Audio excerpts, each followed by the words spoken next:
This title is rather exciting and more personal to talk about and cover on my channel. I'm gonna give you a quick story and hopefully I won't take too much of your time. I was raised as an orphan for as long as I could remember. I don't remember much about having a normal childhood, and I don't remember much about having parents and spending time with them either, but the little essence that I do take from that time, the time that I did spend with my parents, the little time that I would remember, were filled with the fairy tales and horror stories. And one story that always stood out to me amongst so many other incredible stories was the story about Baba Yaga.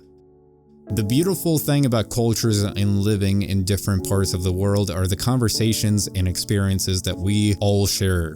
Some of us were raised hearing about witches, some about trolls and leprechauns. Well, in my case, it was Baba Yaga, the baddest and the creepiest witch of them all. And that's why, despite its early access label, I couldn't resist and I immediately clicked on the Reka. Reka means the river in Russian, and that's exactly what symbolizes the name in this game. And without spoiling the game and diving into the details of the story too much, or at all, I will leave this video extremely simple and spoiler free, to the best of my ability that is, and rather focus on explaining and discussing the current state of the game as well as its just overall performance. And basically have you make the decision whether you want to buy this game or not. Obviously I bought this game for the story and the cool gameplay system, which I will get to in just a second, but I will be straightforward and tell you right now this is not a survival game and it doesn't have any danger, let alone enemies as of right now.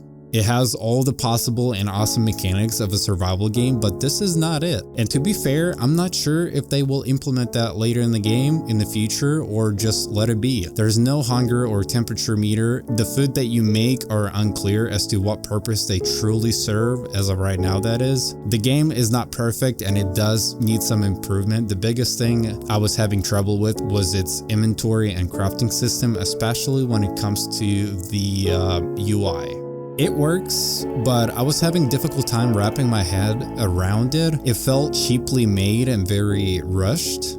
Basically collect berries and drag them into this big white circle that you see on your screen and there you go. Also, when you collect resources, you just hold your trigger and it gets picked up automatically. There are a few occasions you will have to aim your cursor and shoot at something above you, and that's how you will get to those items. Speaking of being rushed though, the same could be said about its inventory system. There is a slight delay in pulling up your inventory as well, which oddly enough was driving me absolutely crazy and I couldn't help but to just complain about it. It's just extremely obvious and noticeable, and to each their own, but this is one of those things that does bother me quite a bit. And you'll know exactly what I mean once you get to it. I'm not sure if watching a YouTube video will be enough to kind of justify it, but I promise you it's certainly there. Reka reminds me very much of Medieval Dynasty, although technically it is an open world crafting game. The world is open and free to explore, but completing the story is very crucial in this game and it's a must.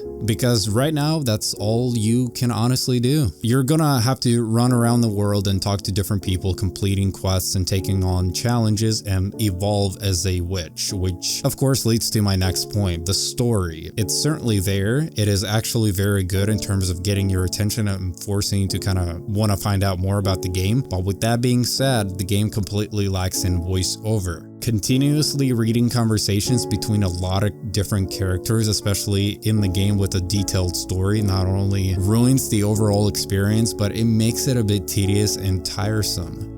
We want to watch and experience the story. There's only a few in between that want to read it. And that's the main takeaway here when it comes to that. Obviously, this is only an early access game, but I'm just throwing this out there now. That way you kind of understand and know what you're signing up for before buying this game.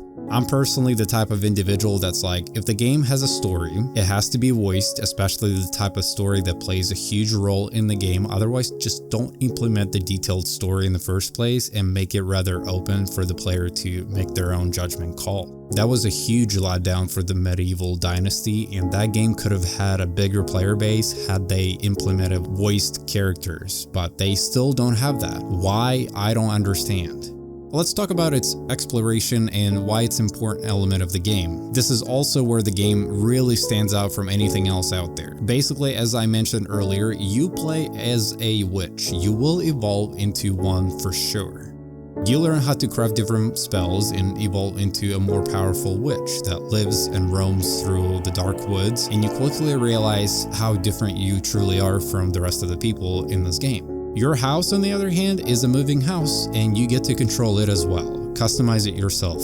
As you explore and collect resources, you can decide in which direction you want to head towards and make a judgment call there. Supposedly, the map is also procedurally generated, so besides the starting area of the game, everything will look completely different for everyone. Just keep that in mind, especially when you look for tips and tricks videos if you're stuck on certain parts. You collect resources with spells and flying crows around you. They never vanish or go away from your sight, so that could potentially become an annoyance for some. That never bothered me personally, but I can see it happening to someone else. Also, if you're the type of person that hates a bunch of flying particles in the game on your screen, that could also be an issue for you. As far as the setting and the visual aspect of the game, I think they nailed the environment, and the way people are dressed in the game definitely reminds me of home, the place I grew up in. The woods are very mysterious and spooky in some areas of the game. The progression system so far seems steady and entertaining. As far as building goes, it takes some getting used to at